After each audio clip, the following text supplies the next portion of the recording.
Welcome to Hatching Creativity. This isn't just another behavioral health podcast. This is the place where thought leaders converge to talk about real-life challenges, breakthroughs, and pivotal aha moments. In today's episode, I speak with Lee Povey from Povey Performance. Lee was a former U.S. cycling Olympic development coach, and now he's with Povey Performance, where he helps founders and CEOs build strategies to be the most effective business owners and managers they can be. In today's episode, we speak about recognizing positive and the not so great survival skills that we've developed throughout our lives and how to make the most out of both. Remember, if you like what you hear, please leave a comment and tell all your friends about Hatching Creativity. I just go back to, we're little kids that need to be seen and loved. And, some of the work I do, especially with leadership teams, is we do what we call essence and survival mechanism work. So the essence is, what are the genetic personality traits you were born with? So my mum fostered 100 kids over a 10-year period, mainly high-risk kids, so reasonably short stay. And I helped her with some of that, and I watched some of that happen. And I learned a lot about human behavior just from that period. I was in my late teens and early 20s when this was happening. And then as I study and learn more now, it's this mix of nature versus nurture. Well, some of it is we are born with certain genetic traits. Any parent will tell you if they've got more than one child, their children are different. And they just have different genetic traits, right? Some are really outgoing, some are more introverted, some are very curious, some aren't very curious. And then we enter the world, we enter our familial situations, we're growing up, we get feedback, and we get feedback on those genetic personality traits, and then we adapt because we want to fit in, right? So we've got to adapt to our family system, we've got to adapt to our school system, our culture of our countries, the culture of where we grew up. So we adapt. And then we put on what we call survival mechanisms. And these are shields to protect us from the way the world is viewing us about how we are as a person. So as a kid, I was incredibly curious. Well, I often got told to shut up because I'm asking so many questions. People are like, enough. Okay, kid, shut up. Right. And I get it. But then you build a shield around that, right? To protect myself from being told to shut up, because little kids don't like being told to shut up. They just want to be loved and heard. So some of the work I do with leadership teams is we actually establish these essences and survival mechanisms, and they know each other's survival mechanisms. So then they start to look out for it and own as well when they're showing up as it. And they're like, I'm showing up like this. So, my essences are brilliance, play, vision, connection, and presence. I'm very aware of what's going on. I'm a very strategic mind to see patterns and what's going on. If I'm with you, I'm very present. You're going to know I'm in the room. I have a presence. You know me, I'm reasonably big physically, and you'll know I'm there. But I'm also very good at being with people and listening to them and seeing them very deeply, which is why I can do the work I do. Well, my survival mechanisms, one is tyrannical Einstein. I didn't have the benefit of a very good father. My father was about as bad as a father can come. So to protect myself, I just used my smartness. So I was smarter than him, and I would use that to protect myself from him and the damage that he could do. Well, that doesn't work so well as an adult, right? Nobody wants to be around a tyrant. And I have very high standards, and that would come out in tyrannical ways. Why haven't you done this? Why isn't it done the way I want it done? Why haven't you done this? And until I gained understanding around it, it would affect my relationships. So people would see this really sweet, kind, loving part of me, and they'd be like, why are you showing up like this? If I know that in a leadership team, I can share that with the other leaders in the team and say, hey guys, if I start to get really stressed, you might see some of this behavior. I'm okay with you calling it out and reminding me. And then what I do is, for me, if I start to feel myself becoming a tyrant, I lean back into my essence of play. It's very hard to be a playful tyrant.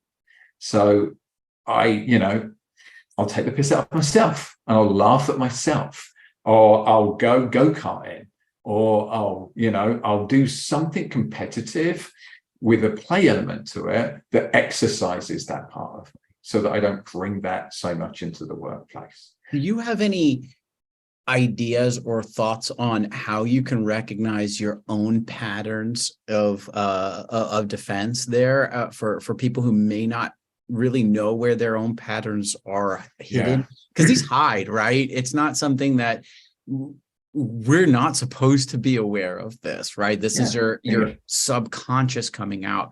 How would you recommend somebody find out or realize what their defense mechanisms are? The only way I've seen it done, or I've been able to do it, is to have therapy or coaching. You've got to have that outside reflection and perspective. It's, you know, you named it very accurately. It's the shadow self, as Carl Jung would describe it. So it's these parts of ourself that we know exist, and we, you know, you're in a relationship with somebody and you think, I just feel icky right now. Why do I feel icky? What's this about? So you know it's there, but it's very hard for us to look at. And also, we usually have a lot of negative judgment of this part of myself. You know, when my coaches said, right, we're going to call this part of you tyrannical Einstein, I'm like, I don't want to be a tyrant. Like, fuck you. I don't think of myself as a tyrant. And then they're like, well, reflect on this behavior. I'm like, oh God, yeah, I'm a tyrant. So, you know, I think it's very hard to do with outside reflection. That's why people pay me a lot of money to come in, because the work is incredibly powerful. And once you see it, then you can't go back. You know, once we give people these names, it's impossible to go back from it, unless you're a sociopath and you just don't have any empathy. But, you know, for us normal human beings, you can't come back from that. And it changes the world, the way that you see the world. There's just, your experience of the world is just different. And then, you know, my wife will reflect to me when I'm behaving like that. And I've now established 2 more survival mechanisms. So one is heartbroken head shock. So people had often described me as a bit prickly to begin with, but then once they get to know me, I'm like this big teddy bear. And I remember when I did the Olympic development program, the athletes were so scared of me to begin with. I'm like, one of the other coaches like, Lee, they're really scared of you. I'm like, I don't understand why. Like, I'm not going to do anything to her. I'm really lovely, but I have a certain presence. And some of that is to protect myself from being hurt, right? Because I'm quite soft. So to protect myself, there's a bit of a shield, and that's that hedgehog part of it.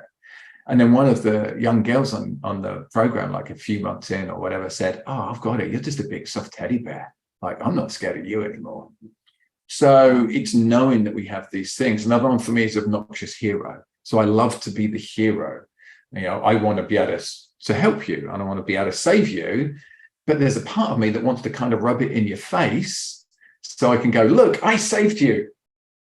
It's fucking obnoxious. Nobody ever wants that, right? So being aware of it again, you know, when I have that feeling, I can look at myself and go, why do I need to rub this? It's because I need to feel good about myself. Let me give myself a reflection. I did a good job there, right? The work I did there was great. I don't need this person necessarily to give me feedback. I can give it to myself. Now I am a human being, and you know, I've been in situations where my cookie jar was empty. And now knowing that, I can go and fill it in different ways. My coach has me keep a sheet of all the times that people appreciate me or acknowledge me or say good things about me. So if I feel like, oh, my cookie jar is empty, I go back to that sheet and I read this sheet and I can see all of these people that are like, hey, Lee, here's this great thing that you did for me. Or, hey, Lee, here's how you impacted my life. I was 50 a couple of months ago, and my wife organized a big birthday party for me. And at the end of the party, she went round and she asked everybody, like, tell me something about Lee. And most of the people talked about how I'd impacted their life, like how I'd done something for them that changed their life. And that's who I am. That's the way I walk through the world. That's why I do the work I do now. But to hear it and get it reflected, I mean, it was difficult for me. I had to kind of sit there and shut up and just listen. And this is too much love in one go for me. The hedgehog is getting like a little bit prickly. But yeah, I took that on, and now I have that video. So if I feel overwhelmed, if I feel my cookie jar is empty and all I'm getting is negative feedback, I can go to that and go, oh, here's this bunch of people that love me and support me. That is so cool. I gotta say, one of the things that I really struggle with is accepting when somebody gives me a compliment. Yeah. And being able to internalize that as a placement of cookies back into my jar. And it's really difficult because when we hear somebody give us a compliment, it kind of rolls off our back real quickly. As soon as we get criticized, it's like, oh, I'm going to hang on to that one.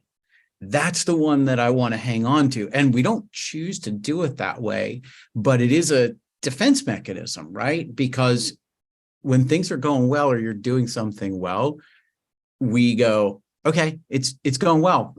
You're complimenting me, but I already know that these things are going well to a degree, right? But when somebody approaches you with something you're not doing well, that's the one that you have to latch onto, because that's the one that could come back to bite you, whatever it is. For me, if I feel like bite you. I'm going to stop you there. The reason I'm going to stop you is because you've demonstrated exactly the human condition and the problem that we have. Mm-hmm. We're programmed to look for saber-toothed tigers. Yes, like, that's our being.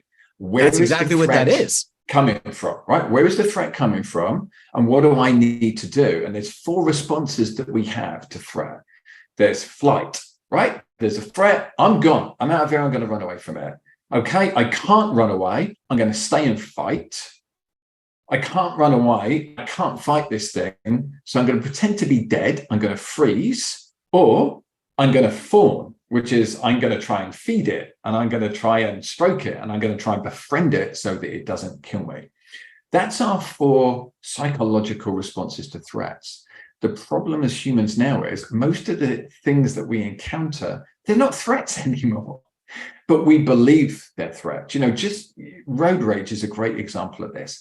How angry people can get when somebody cuts them off or doesn't let them out of a junction or something. And it's pure primal. It's an animal instinctual reaction. So a lot of the work I do is getting people aware of how they respond, and then what their pattern is, how they tend to respond to threat, and how they can overcome it. Social media is a great teacher of us for this, because you get a DM that you don't like, or somebody puts a negative comment on something that you post, and you ignore the 100 positive comments and you go straight to the negative comment, because the positive comments, they don't have a life-threatening aspect to them, right? They're not feeding us. They're not making us safer in our own perception. So the world is so different to what it used to be. We have so much less threat, but we still respond in the same way. Thanks for tuning in to Hatching Creativity. We appreciate your support. Please don't forget to like and subscribe, and tell all your friends about the show. And remember, it's never just about one thing.